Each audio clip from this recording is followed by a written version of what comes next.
In the summer of 1947, something extraordinary happened in the small, quiet town of Roswell, New Mexico.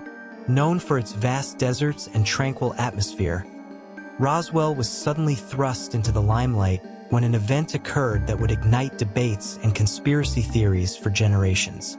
It all began when a local rancher named Mac Brazel stumbled upon something unusual in his sheep pasture.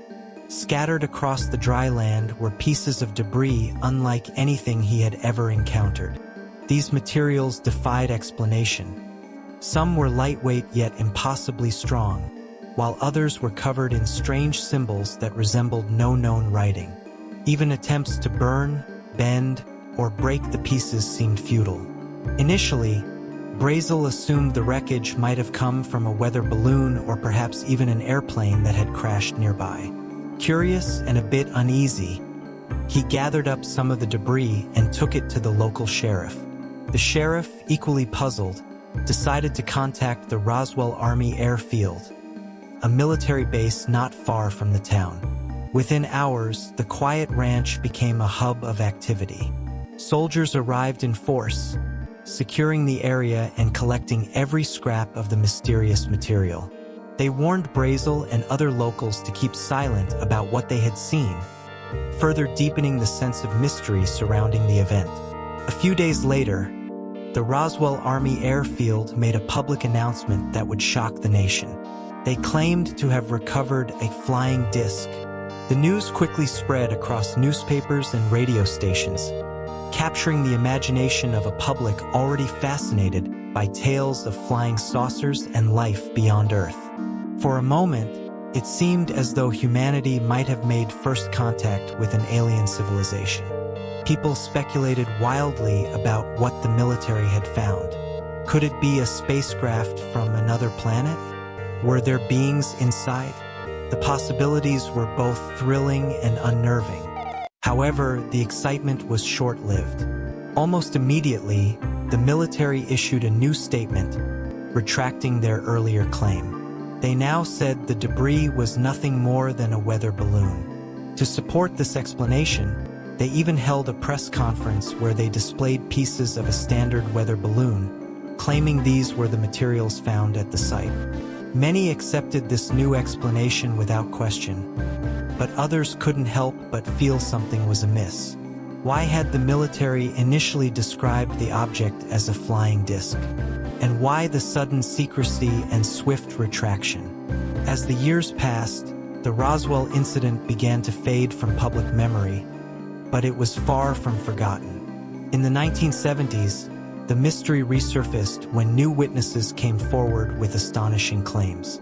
Some said they had seen strange bodies at the crash site, small, humanoid figures with oversized heads and large, dark eyes. These accounts reignited interest in the case, with many believing the bodies were extraterrestrial beings. Theories about a government cover-up gained traction, fueled by books, documentaries, and television programs that delved into the unexplained events of 1947. In 1994, the U.S. Air Force attempted to settle the matter once and for all by releasing a detailed report. According to their findings, the debris recovered near Roswell was not from an alien spacecraft but was part of a top-secret program called Project Mogul. During the Cold War, this project used high-altitude balloons equipped with sensitive instruments to detect Soviet nuclear tests. The Air Force claimed the unusual materials found by Brazel were simply components of these experimental balloons. They also explained that the reports of strange symbols might have been misinterpretations of ordinary markings used on the balloon's equipment. Despite this official explanation, many people remained unconvinced. Skeptics pointed out inconsistencies in the government story and questioned why the military had acted so secretively if the debris was merely from a balloon. For believers, the Project Mogul explanation only added to the intrigue.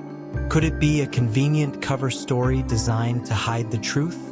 After all, the government had a history of keeping secrets during the tense years of the Cold War. The Roswell incident continued to capture the public's imagination, and by the late 20th century, it had become a cultural phenomenon. The town of Roswell embraced its newfound fame, transforming into a mecca for UFO enthusiasts and curious tourists. Museums, festivals, and themed attractions celebrated the mystery, offering visitors a chance to explore the story that had put Roswell on the map. Each year, thousands flocked to the town, eager to learn about the event that blurred the line between science fiction and reality. Meanwhile, researchers and investigators persisted in their quest for answers. Some pointed to the strange accounts of glowing lights in the sky and unusual military activity in the days following the incident. Others noted the lack of transparency in the government's handling of the case. Could there still be undisclosed information hidden in classified archives? Or was the truth simply stranger than fiction? For skeptics, the Roswell story serves as a cautionary tale about the power of speculation and the human tendency to seek extraordinary explanations for ordinary events. For believers, it is evidence of a monumental discovery deliberately concealed from the public. And for everyone else, it remains an enduring mystery, a reminder of how much we still don't know about the universe and our place within it.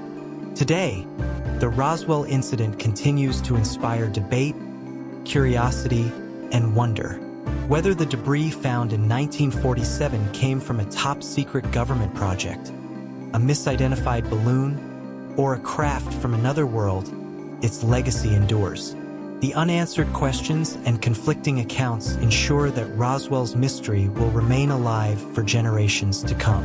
Whatever the truth may be, the story of Roswell reminds us that the unknown is often closer than we think, waiting to be explored and understood.